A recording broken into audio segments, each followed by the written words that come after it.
जय श्री श्याम। बाबा की चमत्कार की सीरीज में आज एक और चमत्कार के बारे में बताते हुए मुझे अत्यंत आनंद का अनुभव हो रहा है। बाबा के एक भक्त का एक्सीडेंट हो गया जिससे उसका एक पैर पूरी तरह से कुचल गया था। डॉक्टर ने उसे काटने की सलाह दी क्योंकि उसमें इन्फेक्शन बहुत ज़्यादा बढ़ गया था और वह उसकी जान भी ले सकता था। लेकिन वह भक्त डॉक्टरों की बात को मानने को बिल्कुल भी तैयार नहीं था। उसने कहा, मेरे बाबा मेरे पैर को नहीं काटने देंगे, वे इसे ठीक कर देंगे। लेकिन डॉक्टर उसकी बात से सहमत नहीं थे। वे बार बार उसको समझाने की कोशिश में लगे हुए थे कि तुम्हारी जिद में तुम्हारी जान चली जाएगी। लेकिन उस भक्त ने कहा, जो बाबा की इच्छा, अगर बाबा यही चाहते हैं तो मुझे यह स्वीकार है, लेकिन मैं अपने पैर को काटने नहीं दूंगा। डॉक्टर ने उसे घर पर भेज दिया। वह दिन रात बाबा का स्मरण करने लगा, लेकिन उसके पैर का दर्द ठीक होने का नाम ही नहीं ले रहा था। करीब 1 महीना व्यतीत हो गया। घर वाले भी परेशान रहने लगे। उसकी जिद के सामने किसी की भी नहीं चलती थी, लेकिन उसका विश्वास बाबा से कम नहीं हो रहा था। उसके विश्वास को देखकर परिवार वाले भी बाबा का ही स्मरण करने लगे, क्योंकि उनके पास कोई रास्ता नहीं था।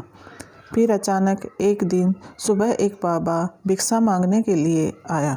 उस समय परिवार के सभी सदस्य आरती कर रहे थे, इसलिए एक बहन आई और उसने बाबा को भिक्षा दे दी।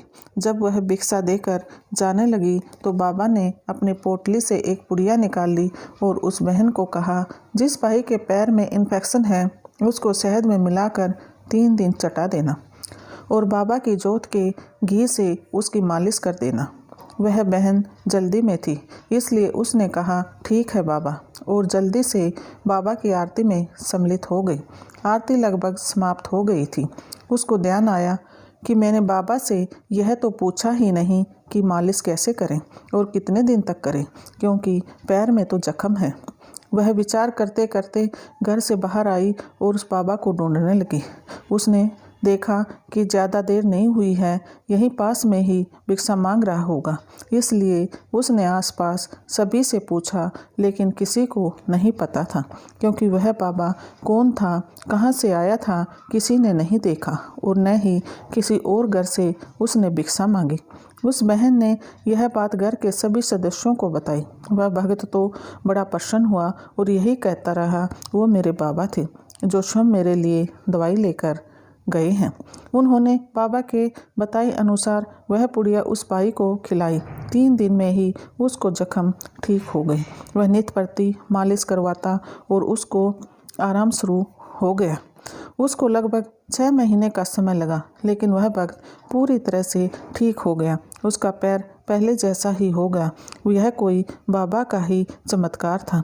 यह कोई नहीं जानता कि वह बाबा कौन था और पुड़िया में ऐसी कौन सी औषधि थी, लेकिन वह भक्त बिल्कुल ठीक है। जय श्री श्याम।